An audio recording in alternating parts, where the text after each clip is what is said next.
नमस्कार, मैं अंजलि मिश्रा। स्वागत है आप सभी का द न्यूज में। आपको बता दें कि भारत और रशिया के संबंध को लेकर यानी भारत और रूस के संबंध को लेकर विदेश मंत्री एस जयशंकर का बड़ा बयान सामने आया है, जहां उन्होंने ये कहा है कि दोनों देशों के संबंधों में स्थिरता है और कई सारी सावधानियां जो है वो भी बरती जा रही है।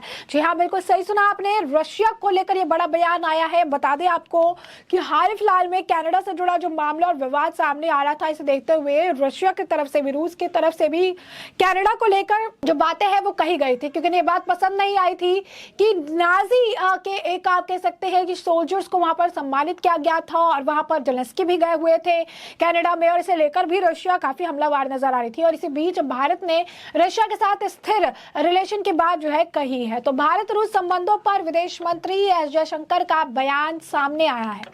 उन्होंने कहा है कि दोनों के संबंध बहुत स्थिर बने हुए हैं और ये बरकरार रहे, इसे सुनिश्चित करने के लिए हम बहुत सावधानी बरत रहे हैं।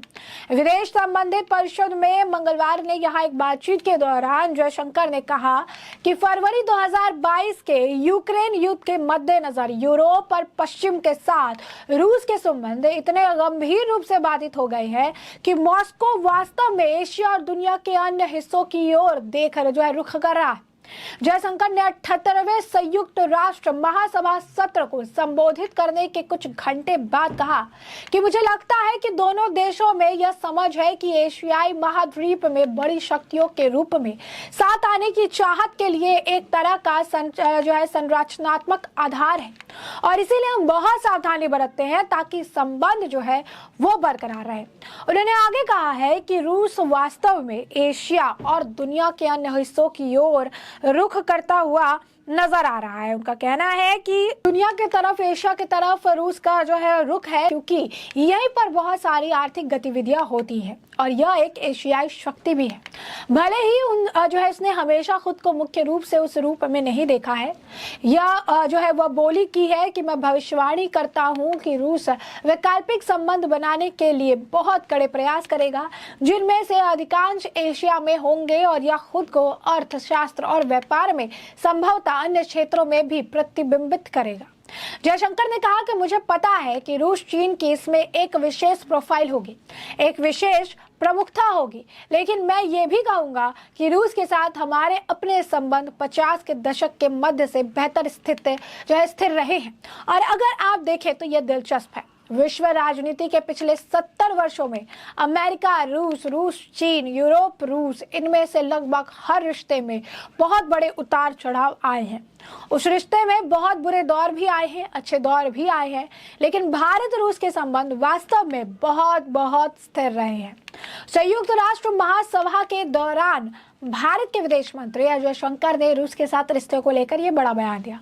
रूस यूक्रेन युद्ध और दुनिया के रिश्तों में तेजी से हो रहे बदलाव पर उथल पुथल के बीच एस जयशंकर ने कहा कि भारत और रूस के संबंध बहुत बहुत ज्यादा स्थिर बने हुए हैं और संबंध ऐसे ही बने रहे, यह सुनिश्चित करने के लिए हम काफी सावधानी बरतते हैं। उन्होंने कहा कि अगर आप विश्व राजनीति के पिछले 70 वर्षों पर गौर करें तो अमेरिका, रूस, चीन, यूरोप, रूस, लगभग इनमें से हर एक रिश्ते में बड़े उतार चढ़ाव आए हैं। इन संबंधों में बहुत बुरा, बहुत अच्छा वक्त रहा, लेकिन भारत रूस संबंध वास्तव में बहुत बहुत ज्यादा स्थिर रहे। यह दोनों देशों के पुराने और अटूट रिश्ते का उदाहरण है। विदेशी संबंधों से जुड़ी एक परिषद के बातचीत के दौरान जयशंकर ने कहा कि फरवरी 2022 में यूक्रेन के युद्ध के कारण रूस के यूरोप तथा पश्चिमी देशों के साथ संबंधों पर इतना गंभीर असर पड़ा कि वह अब वास्तव में एशिया तथा दुनिया के अन्य हिस्सों की ओर हाथ बढ़ा रहा है। भारत और रूस एशियाई द्वीप की महाशक्तियां हैं। एस जयशंकर ने कहा कि भारत रूस के रिश्ते वास्तव में बहुत ज्यादा स्थिर हैं। उन्होंने कहा कि दोनों देशों के बीच रिश्ते सोवियत काल और सोवियत के बाद काल से बने हुए हैं। जयशंकर ने संयुक्त राष्ट्र महासभा के 78वें सत्र को संबोधित करने के बाद कहा कि मुझे लगता है कि दोनों देशों में यह एक अच्छी समझ है। उन्होंने कहा कि मुझे लगता है कि दोनों देशों में ये जो है समझ है कि एशियाई महाद्वीप की बड़ी शक्तियों के रूप में साथ आने के लिए हमारे पास एक तरह का संरचनात्मक आधार है। इसलिए यह सुनिश्चित करने के लिए हम काफी सावधानी बरत रहे हैं कि जो रिश्ते हैं वो जो है बहुत अच्छे तरीके से मेंटेन हो। विदेश मंत्री ने कहा कि रूस ने ऐतिहासिक रूप से अपने आप को यूरोपीय शक्तियों के रूप में देखा है, भले ही वह यूरोप और एशिया दोनों में फैला हुआ है।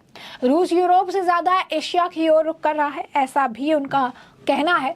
तो विदेश मंत्री ने यूक्रेन पर हमला करने के लिए रूस पर अमेरिका की अगुवाई में प्रतिबंधों के संदर्भ में कहा कि साल 2022 के बाद से यूरोप और पश्चिमी देशों के साथ रूस के संबंधों पर इतना गंभीर असर पड़ा है कि वह अब वास्तव में एशिया तथा दुनिया के अन्य हिस्सों की ओर रुख कर रहा है, लेकिन मुख्य रूप से एशिया की ओर, क्योंकि वहाँ काफी आर्थिक गतिविधि है और वह एशियाई शक्ति भी है। भले ही उसने खुद को मुख्य रूप से उस रूप में हमेशा नहीं देखा है। उन्होंने कहा कि मेरा अनुमान ये होगा कि रूस वैकल्पिक रिश्ते बनाने के लिए जोरदार ढंग से प्रयास करेगा, जिनमें से ज्यादातर रिश्ते एशिया में होंगे।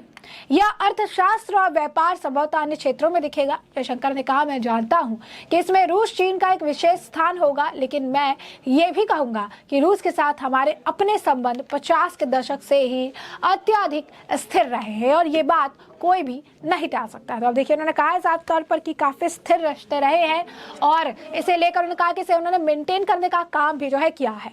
तो ऐसे में हमने आपको जो पूरा मामला है ये बड़े विस्तार से बताया है कि पूरा मामला क्या है, किस तरीके से अगर आप देखेंगे तो विदेश मंत्री एस जयशंकर द्वारा ये बयान दिया गया है, वो साफ तौर पर बता रहे हैं कि बड़ी शक्ति जो है वो है, मतलब भारत के साथ रशिया के रिश्ते काफी अच्छे हैं, क्योंकि हमेशा सवाल उठते रहे हैं कि जो है क्यों भारत जो है इस मामलों को लेकर बचता है, क्यों नहीं बोलता है रशिया के लिए, और यूक्रेन और रशिया वाले मामले में भी भारत ने सावधानी बरती है। तो ऐसे में सवाल उठते रहते हैं, लेकिन यहाँ पर जयशंकर ने बहुत अच्छे तरीके से जवाब दिया है, चाहे वो कनाडा हो चाहे चीन का मामला हो, क्योंकि जयशंकर लगातार कनाडा से जुड़े मामले को, चीन से जुड़े मामले को संबोधित कर रहे हैं। और ऐसे में उन्होंने कहा है कि कनाडा पर जो खुलकर वो बोलते हुए नजर आए थे और इसके बाद चीन को भी उन्होंने आड़े हाथ लिया था। और अब जो है अगर आप देखेंगे, विदेश मंत्री ने कहा था कि संगठित अपराध, उग्रवाद, आतंकी निजर की हत्या पर विदेश मंत्री ने कहा था कि आप हमसे क्यों पूछे। एक पत्रकार को भी उन्होंने इसलिए जो है फटकार लगा दी थी। और अब रशिया को लेकर उनका जो है बड़ा बयान है, जहां पर उन्होंने चीन को एक बार खड़ी खड़ी सुनाई और कहा कि बार बार समझौता तोड़ने वाले देश है वो। तो वही दूसरी तरफ रशिया को लेकर उन्होंने कहा कि रिश्ते जो है वो बहुत स्थिर है और चीजें हमारे बीच में सही है, कोई दिक्कत नहीं है और हम भी अपनी तरफ से बहुत ज्यादा सावधानी बरत रहे हैं कि रिश्तों को मेंटेन करके आगे लेकर जाया जा सके। तो ऐसे में हमने आपको जो पूरा मामला है ये बड़े विस्तार से बताया कि पूरा मामला क्या है, किस तरीके से जो है आप कह सकते हैं कि जयशंकर ने कहा है कि दोनों देशों के बीच रिश्ते सोवियत काल और सोवियत के बाद से काल से बने हुए हैं। और ये बातें जो है वो संयुक्त राष्ट्र महासभा के 78वें सत्र को संबोधित करने के बाद उन्होंने कहा कि मुझे लगता है कि दोनों देशों में ये समझ है कि एशियाई महाद्वीप की बड़ी शक्तियों के रूप में साथ आने के लिए हमारे पास जो है समय है और ऐसे में हम एक साथ आकर काफी कुछ कर सकते हैं। उन्होंने कहा कि हमारे पास एक तरह का संरचनात्मक आधार है और इसीलिए सुनिश्चित करने के लिए हम काफी सावधानी बरतते हैं कि रिश्ते बने रहें। तो ऐसे में अब इस पूरे मामले पर आपके भी जो राय हो हमें कमेंट सेक्शन में कमेंट करके जरूर से जरूर साझा करिएगा। धन्यवाद।